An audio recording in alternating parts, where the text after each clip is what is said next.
Bem-vindos a este curso de atualização em radiologia e que nós iremos falar e descrever ao longo de vários módulos que contemplam os diversos departamentos orgânicos e as várias técnicas de imagem. E iríamos começar com os métodos de aquisição de imagem médica, relembrando alguns princípios físicos que serão, obviamente, extremamente importantes para poder compreender cabalmente as técnicas utilizadas. Vamos começar com os métodos que utilizam as radiações ionizantes com a radiologia convencional.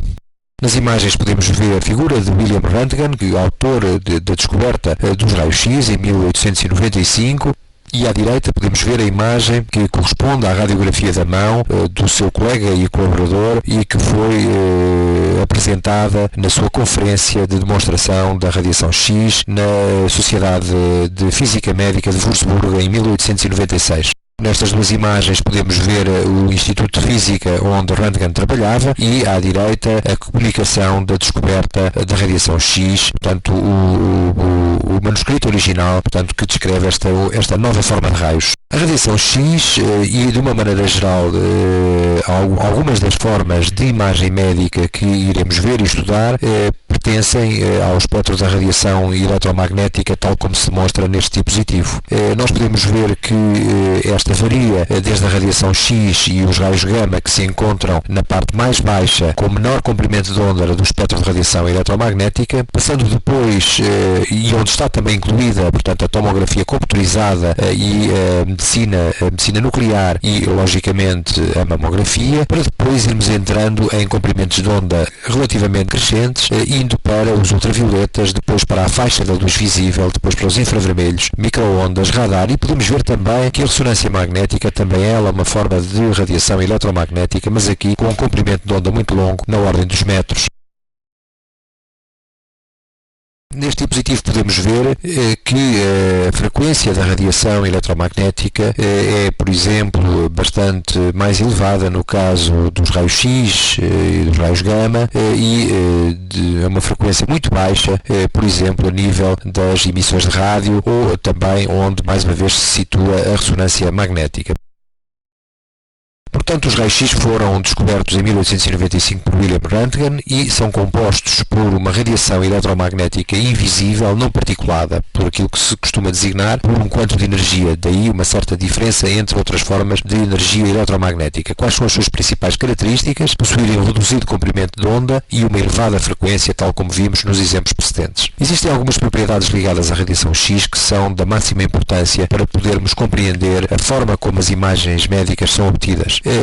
As suas principais propriedades são muito semelhantes às propriedades que se observam para a luz visível, em particular a propagação em linha reta, as propriedades fotográficas e luminescentes e, claro, a sua propriedade principal, que é a capacidade de penetração da matéria.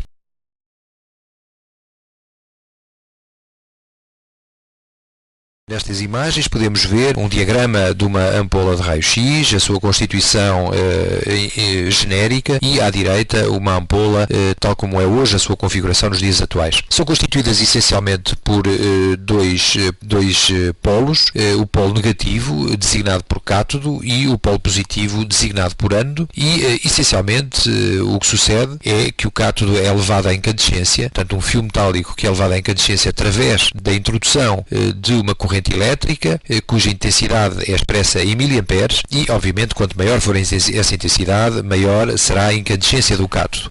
Este fenómeno leva a que haja eletrões que, pela agitação térmica, sejam libertados do metal, criando uma nuvem eletrónica à frente do cátodo. Seguidamente, aplica-se uma diferença de potencial entre o cátodo e o ânodo, portanto, entre o polo negativo e o polo positivo, fazendo com que os eletrões sejam acelerados rapidamente do cátodo para o ânodo, através dessa diferença de potencial expressa em kV. Também aqui o operador tem a possibilidade de fazer variar a intensidade dos kV e a velocidade dos eletrões ao imprimir, por exemplo, a maior velocidade quando aumenta a quilovoltagem. Os eletrões vão, por sua vez, embater a nível do ânodo. O ânodo é constituído por um metal com um elevado número atómico, normalmente tungstênio ou molibdênio, para que as interações atómicas possam efetivamente acontecer em maior número. O que sucede então é que os os elétrons, ao embaterem no metal que constitui o ânodo, vão finalmente produzir a radiação X.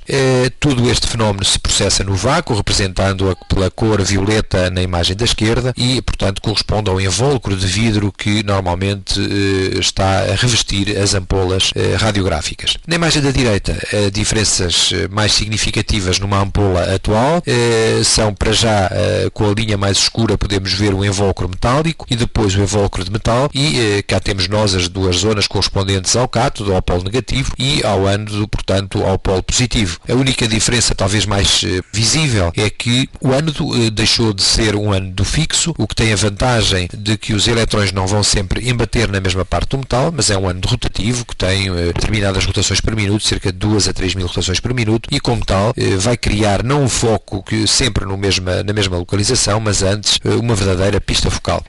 A radiação X sai depois por uma pequena janela, onde, portanto, não existe metal que vá absorver essa radiação. Há um pequeno filtro de alumínio tendente a filtrar a radiação de forma a que ela tenha uma frequência relativamente constante, portanto, que tenha o mesmo comprimento de onda, que seja uma radiação X relativamente homogénea. E, por último, existem duas lâminas colimadoras já muito próxima da saída do feixe, por forma a poder controlar qual é a dimensão do feixe de radiação útil que nós pretendemos utilizar. Existem também algumas luzes incorporadas que servem para materializar o feixe de radiação X e assim ser relativamente fácil ao operador visualizar o feixe que está a utilizar. Nesta pequena animação de vídeo podemos então ver qual o aspecto que possui realmente os nossos elétrodos a serem deslocados rapidamente do cátodo para o ânodo e embaterem depois no ânodo e virem formar os fotões X. Atendendo agora especificamente ao problema da produção de radiação X, o que sucede é que o elétron, quando é acelerado e vai ser dirigido para o ânodo, pode sofrer duas formas de interação com os átomos que constituem o metal do ânodo. O elétron, na maior parte das vezes, o que sucede, e porque as colisões atómicas são relativamente raras, porque os eletrões orbitais não são efetivamente em grande número para que essas colisões possam ocorrer, leva a que o eletrão tenha uma trajetória próxima do núcleo e, devido à sua carga negativa com a carga positiva do núcleo, haja efetivamente um desvio da sua trajetória inicial. Esse desvio da trajetória é conhecido por efeito de travagem, Bremsstrahlung do alemão, e é através deste trajeto e desta desvio da trajetória que o eletrão inicial perde parte da sua energia cinética, que cede ao meio sob a forma de um fotão de raio-x. Portanto, este é o tipo de forma com que a radiação X é geralmente obtida e onde os raios-x úteis para a produção das imagens médicas são geralmente conseguidos. A segunda forma, enfim, provoca um tipo de fotões X menos interessantes do ponto de vista de imagem médica e correspondem aqui já às colisões atómicas, quando o eletrão colide com um eletrão orbital do átomo que forma o ânodo e desta forma vai também por si só produzir, tanto a força deste impacto e o desvio do eletrão da sua órbita vai produzir também um fóton X, facto que é conhecido pela produção de radiação característica. Portanto, o principal mecanismo para a produção de radiação X é o efeito de travagem por interação direta com o núcleo do metal do ânodo. E aqui temos o aspecto com que se apresentam atualmente as ampolas de raio-x, com o seu invólucro de vidro para formar o vácuo. Cá temos à esquerda a pista focal, à direita a imagem correspondente ao cátodo, onde existe o filamento que é efetivamente levado em incandescência para provocar a nuvem eletrónica e posteriormente o envio de eletrões para a região do ânodo. E à direita, na imagem da direita, podemos ver a forma genérica de uma ampola de raio-x, agora sim já com a sua cobertura metálica, tanto o aspecto exterior, digamos assim, e com a sua parte anterior, onde existem aqueles dois botões que servem precisamente para colimar o feixe de radiação X, depois de materializado através de uma fonte de luz para podermos de facto utilizar e ver qual é o feixe útil que estamos a produzir.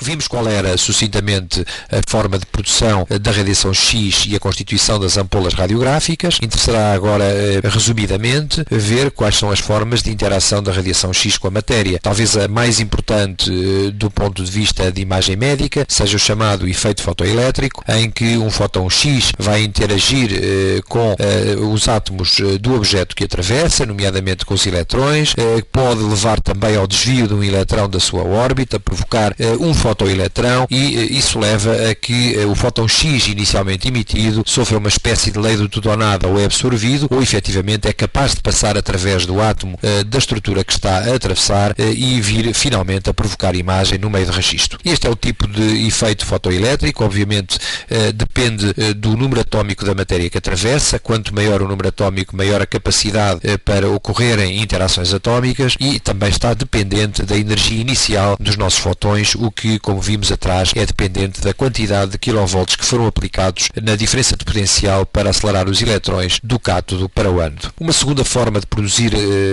de interação da radiação X com a matéria, é o chamado efeito Compton. Esta é uma forma um pouco deletéria de produzir radiação para a imagem médica, uma vez que o fotão original vai ser desviado da sua trajetória por interação com um átomo orbital mais periférico, e sucede que existe um segundo fotão X com um comprimento de onda diferente e com uma direção diferente, que vai ser enviado e que, portanto, não vai corresponder exatamente no nosso meio de registro à zona que foi atravessada na nossa estrutura anatómica. Chama-se este de segundo tipo de interação, o efeito Compton, que provoca a chamada radiação secundária, que, como veremos, não é útil para a produção das imagens.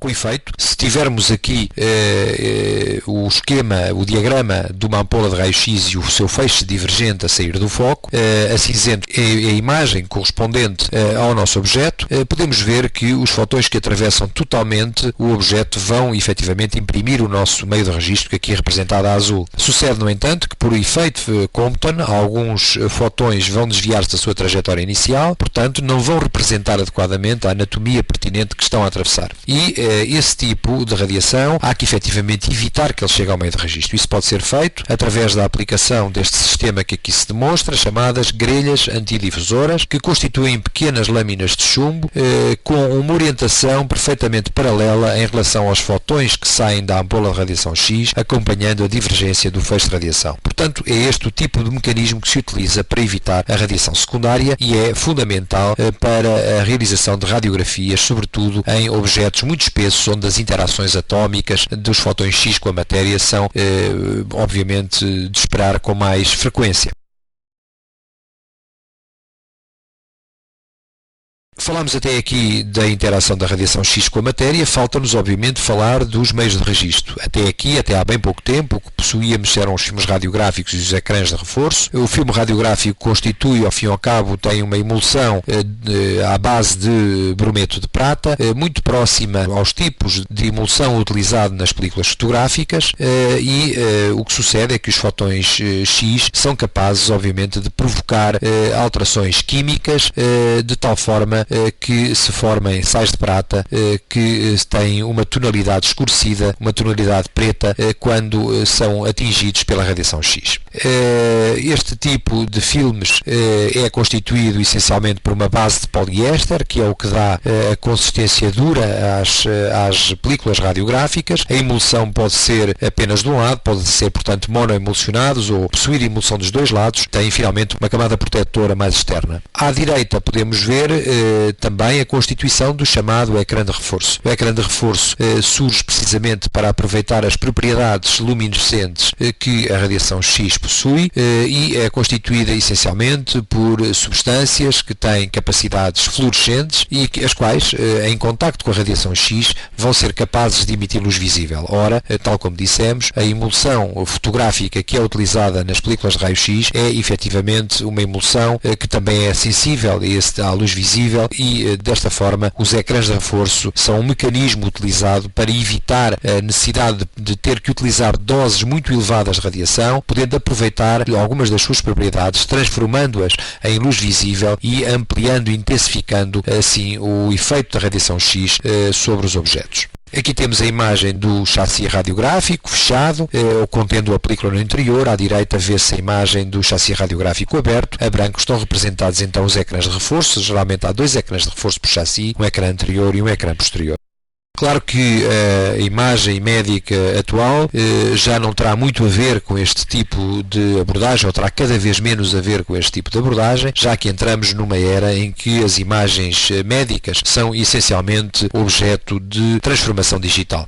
Há várias formas de transformar a imagem médica em imagem digital e podemos falar essencialmente em duas formas distintas de radiologia digital, dita direta ou radiologia digital, a que utiliza placas detectores sensíveis à radiação X, como por exemplo placas de iodeto césio, que depois estão fixas e que vão transformar a quantidade de radiação X que lhes chega no impulso elétrico, que mais tarde acaba por ser transformado na nossa imagem numa escala de cinzentos, desde o branco ao preto, branco significando a ausência de exposição à radiação X, até ao outro lado da gama de cinzentos, portanto ao preto, que significa portanto exposição a uma grande quantidade de radiação X. Depois há métodos indiretos de leitura da digitalização, por exemplo, poder-se-ão utilizar apenas ecrãs de reforço que criam uma imagem latente, a qual posteriormente é objeto de uma leitura laser e a nossa imagem finalmente vai ser também ela transformada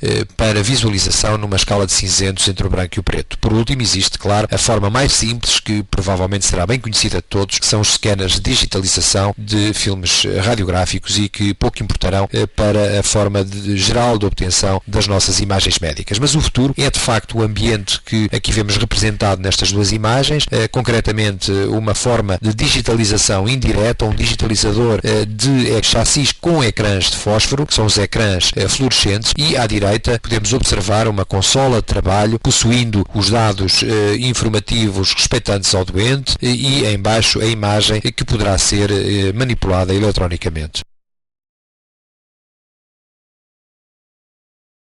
Na nossa imagem radiográfica, seja qual a forma que ela seja obtida, seja por radiologia convencional, seja por radiologia digital, interessa considerar essencialmente dois parâmetros, a densidade e o contraste. A densidade reporta-se à quantidade de fotões que atingem o filme e, portanto, ao enegrecimento da nossa película. Os fotões, como sabemos, são também objeto, essencialmente, e os seus parâmetros de controlo são obtidos através da aplicação da miliamperagem que controla a quantidade de radiação X que é produzida pela ampola. Portanto, quanto mais miliamperes eu utilizar para a produção da minha radiografia, maior quantidade de eletrões livres estou a criar na nuvem eletrónica à frente do cátodo e, obviamente, a afetar a densidade radiográfica do meu filme, tornando-o, portanto, mais enegrecido. Quanto ao contraste, que é a capacidade para discriminar estruturas com diferentes atenuações do feixe de raio-x, portanto, reporta-se, obviamente, é essencialmente controlada pelos quilovolts aplicados, ou seja, pela tal diferença de potencial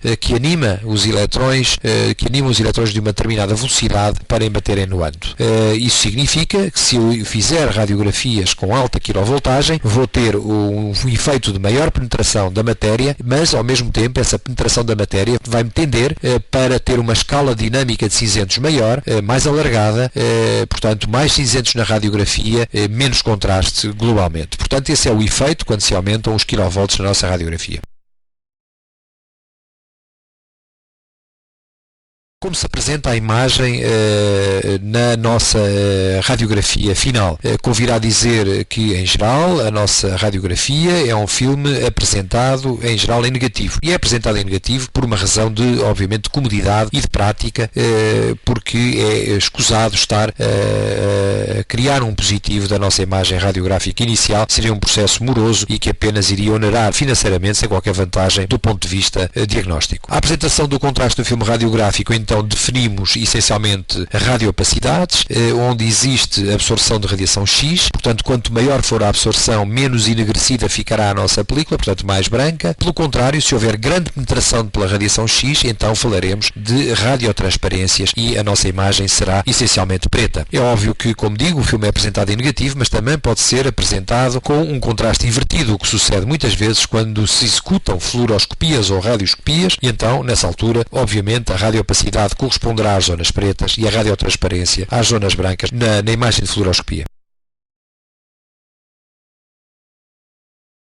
Posto isto, quais são as opacidades básicas que nós podemos reconhecer nos nossos radiogramas? Essencialmente 4, indo da escala desde o preto até à imagem mais branca, portanto menos penetrada, digamos assim, pela radiação X. Vamos ter o ar, muito penetrado pela radiação X, portanto que será preto, a gordura, que será acinzentada, depois os tecidos moles, incluindo aqui tecidos moles, sejam eles sólidos, sejam líquidos, depois o cálcio, estruturas, portanto, mineralizadas. Claro que estas são as opacidades naturais, que são, portanto, 4, são as únicas que somos capazes de discriminar em termos de radiologia convencional. Mas há uma outra opacidade que não ocorre naturalmente, mas que também ela pode ser, obviamente, discriminada devido à grande absorção de radiação X que provoca pelo elevado número atómico, que são as estruturas metálicas.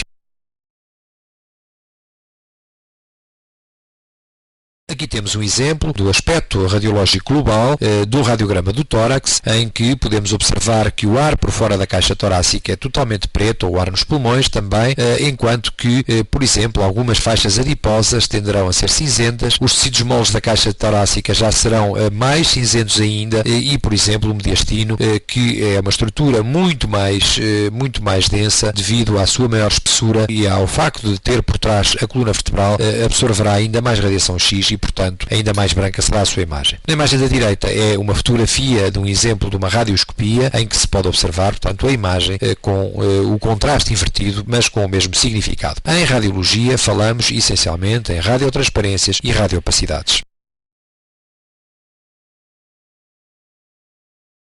Convidar também definir que a radiografia é a captação do momento, digamos que é uma espécie de snapshot, portanto, capta apenas o momento, contrariamente ao exame radioscópico ou de fluoroscopia, onde se pode efetivamente monitorizar o movimento em modo cinema, quer em tempo real, quer em diferido, se porventura fizermos a videoradioscopia. A radioscopia utiliza uma forma um pouco especial para a produção das imagens. Estas são, há uma captura de vídeo do sinal oriundo dos detectores, se tratar obviamente de uma mesa de radiologia digital. Essa imagem é intensificada e, por último, visualizada no motor vídeo. Portanto, há um refrescamento constante da imagem radiológica, daí a noção de exame dinâmico que podemos observar.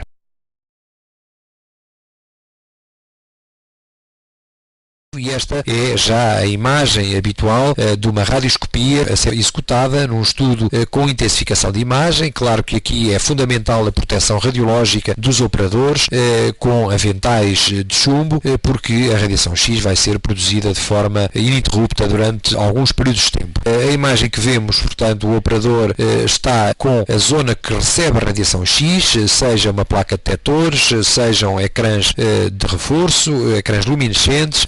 Imediatamente atrás está de facto a imagem correspondente à câmara de vídeo e a imagem final é visualizada no monitor que se encontra à esquerda do operador. Neste clipe de vídeo podemos então ver um procedimento de radioscopia em que observamos o paciente colocada na mesa e agora observamos a imagem no monitor e o operador que controla neste tipo de mesa, chamada mesa telecomandada, tudo aquilo que se está a passar durante o processo de fluoroscopia, estando separado da produção de radiação por aquela antepara de vidro de chumbo.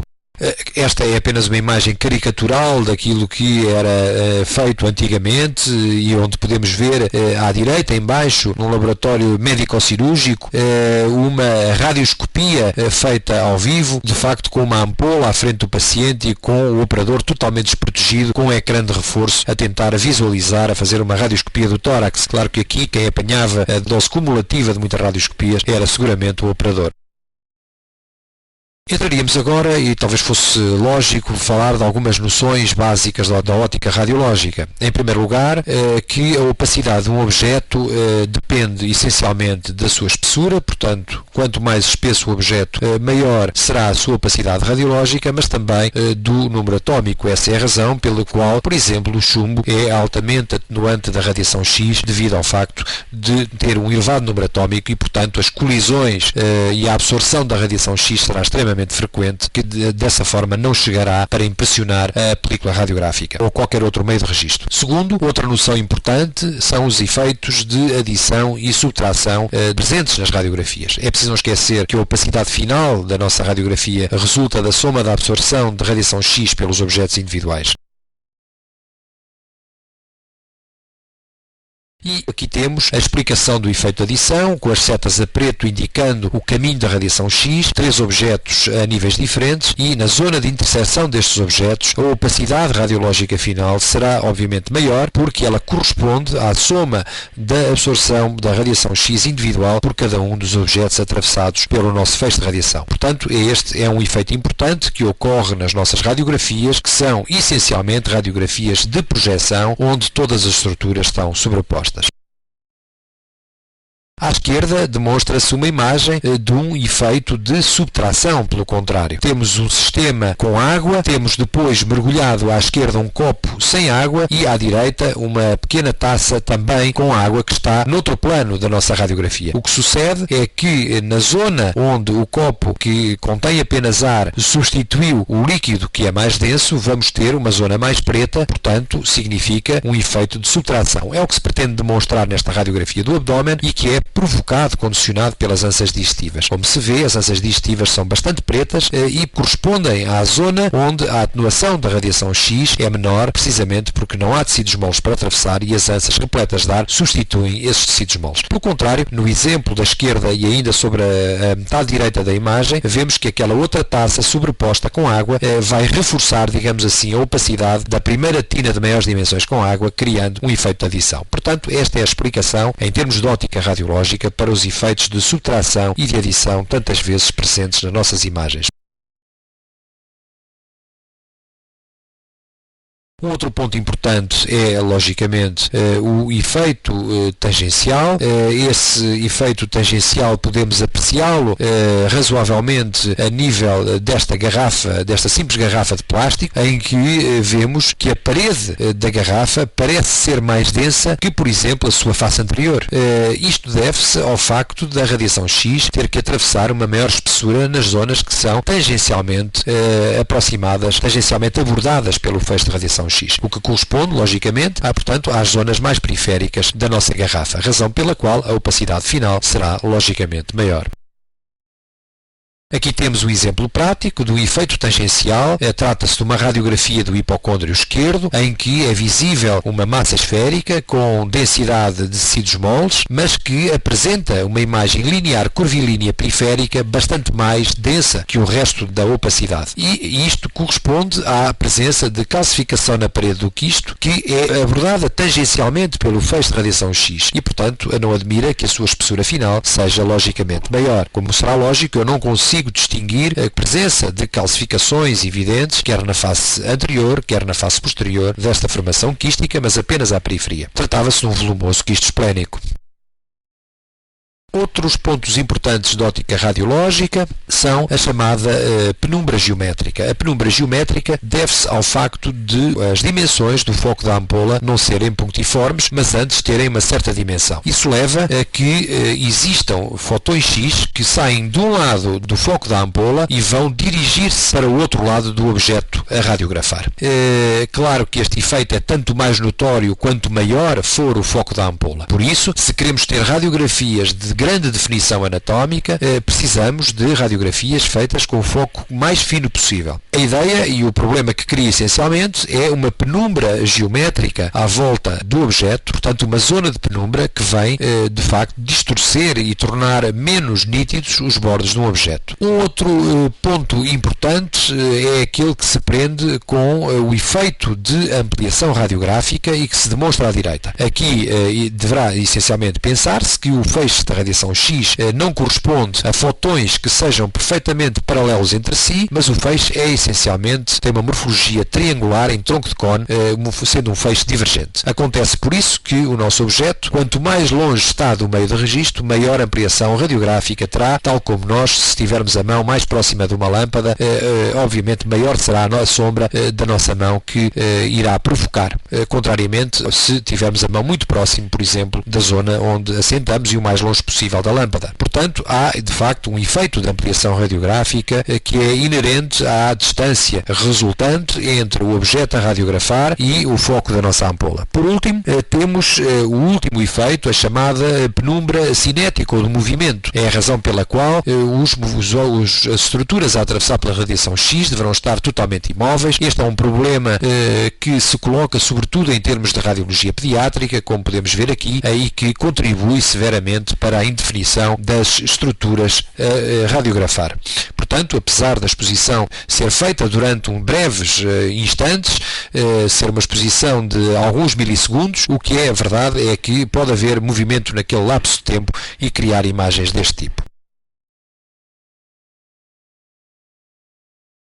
Aqui temos uma radiografia da mão, feita em condições ótimas, em que vemos a nossa ampola. O técnico que está neste momento a posicionar a mão, veja-se como efetivamente há a preocupação de ter a mão o mais próximo possível do nosso chassi radiográfico. Claro que aqui não é necessário utilizar, por exemplo, grelhas antidifusoras, porque a mão tem uma espessura tão fina que não torna necessário. O problema da radiação secundária não é um problema que se verifique e, portanto, podemos beneficiar e fazer imagem direta sem interposição de qualquer grelha antidifusora. Convirá também, logo de princípio, definir o que se entende por uma incidência radiográfica, e a incidência radiográfica tem a ver essencialmente com o trajeto do raio diretor relativamente ao objeto radiografado, mas também, por outro lado, é sempre considerada a incidência cujo lado está mais próximo do meio de registro radiográfico. Assim, nós falamos, por exemplo, de incidências postero-anterior, quando o trajeto do raio central ou raio diretor do nosso feixe divergente de radiação X penetra posteriormente, por exemplo, numa radiografia do tórax, até à região anterior, tal como se mostra na imagem. Se fizermos radiogramas de perfil, então o perfil que se encontra mais próximo do meio do registro será o perfil que dá o nome à incidência radiográfica. Será, portanto, uma incidência, como na imagem também que se vê aqui, de perfil esquerdo. Ou então, como no último exemplo, uma incidência oblíqua anterior direita, uma vez que é a parte anterior direita do tórax que está mais próxima do meio de registro nesta incidência oblíqua. Portanto, são estas as regras básicas, digamos assim, que também têm o seu interesse, porque, obviamente, quanto mais próximos estiverem as estruturas do meio de registro, menor será o efeito da ampliação radiográfica, tal como tivemos a oportunidade de ver ao rever alguns conceitos de óptica radiológica. Haverá também alturas em que será necessário não só pedir incidências ou requisitar incidências básicas, mas também realizar algumas incidências especiais, ditas também complementares. É o caso, por exemplo, dos estudos dinâmicos, com radiografias obtidas em diferentes posições, normalmente nas posições finais de determinados movimentos, como as radiografias obtidas com inclinações laterais direita e esquerda para a coluna lombar, ou com movimentos de hiperflexão e hiperextensão com incidência de perfil, por exemplo, da coluna cervical, tal como se demonstra nestas duas radiografias. A vantagem é, obviamente, tentar procurar nas zonas de amplitude extrema do movimento, essencialmente zonas que demonstrem desalinhamentos ou reduções, limitações severas aos movimentos efetuados. E depois há também radiogramas que podem ser obtidos em carga, são tipicamente os radiogramas obtidos em ortostatismo, que devem, logicamente, ser privilegiados para todos os segmentos articulares onde essa mesma carga possa ser executada. Portanto, radiogramas da coluna lombar, da bacia e articulações coxofemorais e, enfim, dos joelhos. Convirá pensar que a imagem final radiográfica que temos ao nosso dispor resulta da sobreposição de objetos. É, portanto, o que nós chamamos uma imagem de projeção. É uma representação bidimensional de uma realidade que, pelo contrário, é tridimensional. Nesta radiografia, enfim, de um pé calçado, eu não sou capaz de dizer quais são os atacadores que estão para o lado direito ou para o lado esquerdo, precisamente porque a radiografia é uma representação apenas bidimensional. Da mesma forma, nesta radiografia, eu vejo que existe um corpo estranho de densidade metálica, no caso concreto parece um prego, mas não sou capaz de dizer se ele se encontra a nível da rótula ou se encontra no escavado para o polítio. e apenas uma radiografia de perfil poderá mostrar com clareza onde se encontra. E vemos aqui que efetivamente ele está anterior nos tecidos moles, anterior à rótula. Portanto, a mensagem fundamental é que para a correta localização das estruturas que estamos a estudar, dos corpos estranhos, precisamos sempre de duas radiografias obtidas em planos ortogonais, isto é, portanto, normalmente diferenciadas de 90 graus uma em relação à outra, para poder localizar adequadamente o que estamos a observar. Convidar também, muito rapidamente, falar da técnica de tomografia convencional. É uma técnica que está francamente em desuso com o advento da tomografia computadorizada. Utilizou-se muito, enfim, há algumas décadas atrás, uma vez que era a melhor forma, precisamente, de conseguir observar objetos que, de outra forma, estavam misturados naquela imagem cheia de sobreposições que correspondia à nossa imagem radiográfica final. Portanto, a ideia era tentar isolar planos tomográficos. Ora, isso era conseguido fazendo uma movimentação simultânea, mas em sentidos opostos, do nosso foco da ampola e do meio de registro, criando assim uma homotetia em que apenas os pontos que estão situados no centro da homotetia, no centro deste nosso mecanismo, digamos assim, estariam perfeitamente focados e, portanto, resultariam perfeitamente definidos na nossa imagem final. Como digo, esta técnica é hoje muito pouco utilizada, pelo que não é recomendável de uma forma genérica a sua utilização, até pela quantidade de radiação X que é capaz de provocar para os pacientes sem um benefício evidente. Aqui temos um exemplo de uma articulação coxofemoral em que se torna extremamente difícil, ou é mais difícil, a avaliação de alguns detalhes do contorno acetabular, e aqui temos um plano tomográfico na imagem da direita, em tomografia convencional, permitindo isolar o plano que demonstra aquele pequeno fragmento ósseo. Esta era, obviamente, uma grande vantagem há uns anos atrás, mas que hoje em dia caiu totalmente em desuso. É claro que nem sempre as coisas se passam desta maneira e ainda continua a ser utilizada uma forma muito especial de tomografia convencional, designada por ortopantomografia. É uma radiografia também conhecida por radiografia panorâmica da arcada dentária e tem a vantagem de criar um corte tomográfico elipsoidal, elíptico, de tal forma que acompanha perfeitamente a morfologia das arcadas dentárias e assim permite um estudo bastante satisfatório, não só mandibular e maxilar, como sobretudo das raízes dentárias. Portanto, este é o único tipo de tomografia convencional que ainda se continua a utilizar e o seu princípio é o mesmo que descrevi para a tomografia convencional, exceto que o movimento efetuado à volta da mandíbula é um movimento essencialmente circular, enquanto se está continuamente a produzir a radiação X. Falamos que as opacidades básicas em radiologia são efetivamente 4, mas nós podemos modificar através da introdução de alguns agentes de contraste. Podemos introduzir agentes de contraste em cavidades naturais ou patológicas, exemplos o tubo digestivo, as vias biliares, os vasos sanguíneos, os espaços articulares nas artrografias e, por exemplo, utilizar também quer contrastes ditos positivos, que são aqueles que absorvem a radiação X, quer contrastes ditos negativos, que são aqueles que permitem a transmissão de radiação X. Portanto, não condicionam a atenuação. Logicamente, os que absorvem radiação X tenderão a ser radioopacos, como o sulfato de bário ou o iodo, por exemplo, que são radioopacos precisamente porque absorvem muita radiação devido ao seu elevado número atómico. Ou então contrastes negativos que permitem a transmissão fácil de radiação X, portanto, não atenuam a radiação X como o ar ou o dióxido de carbono.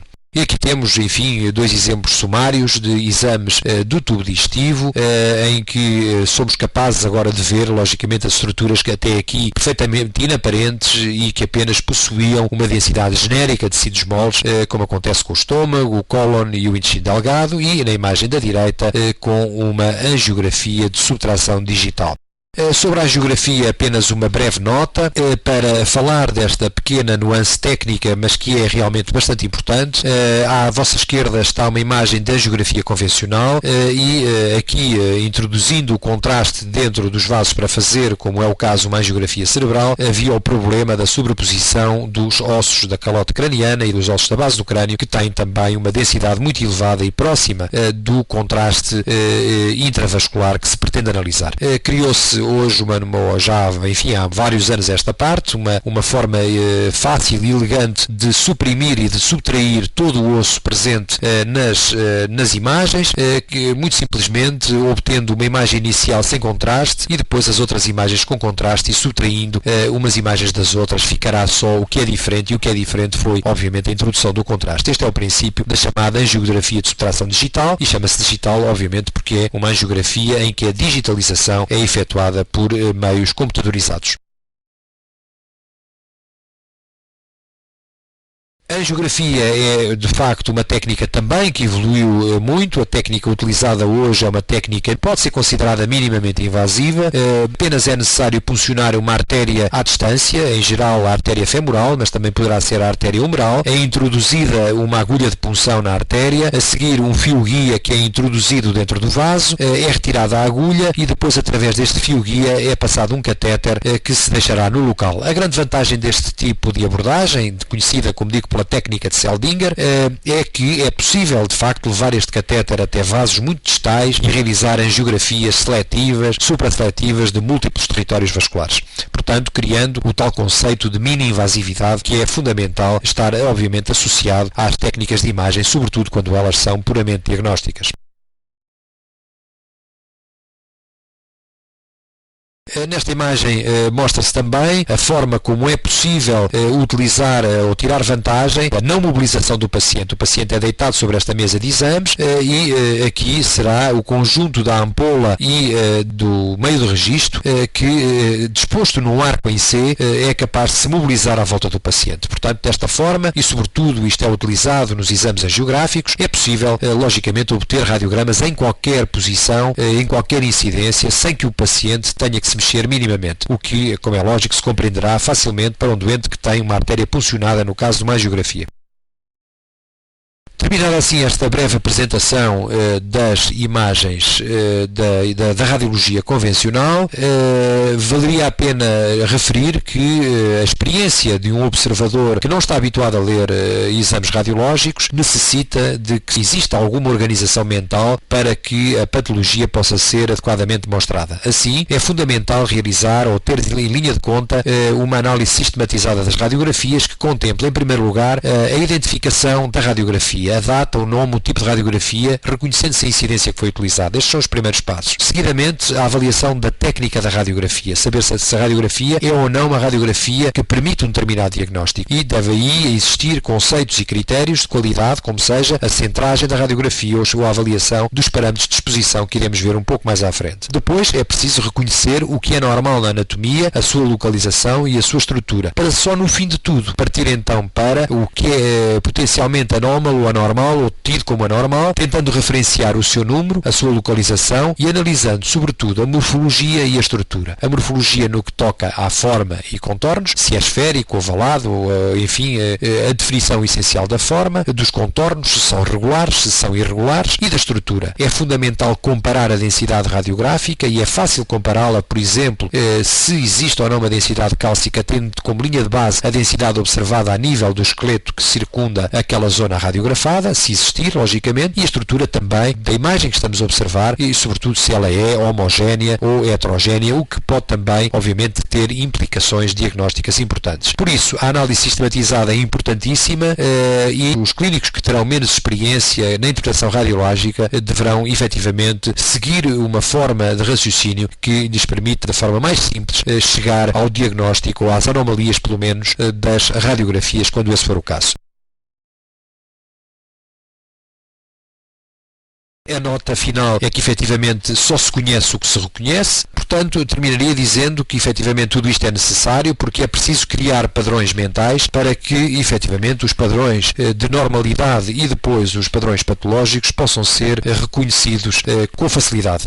Logicamente nestas imagens toda a gente reconhecerá que está perante uma rosa e perante uma imagem de uma concha e ninguém, porventura, se estará a ver que se tratam de duas radiografias. Portanto, é simples, toda a gente reconheceu a rosa porque conhece a sua morfologia e porque conhece a sua estrutura, o mesmo sucedendo em relação à concha. Portanto, aquilo que nos propomos fazer nos próximos módulos é efetivamente tentar, por uma aproximação sistematizada e nos vários departamentos orgânicos, ir demonstrando a patologia existente e tentar torná-la conhecida das pessoas que nos ouvem.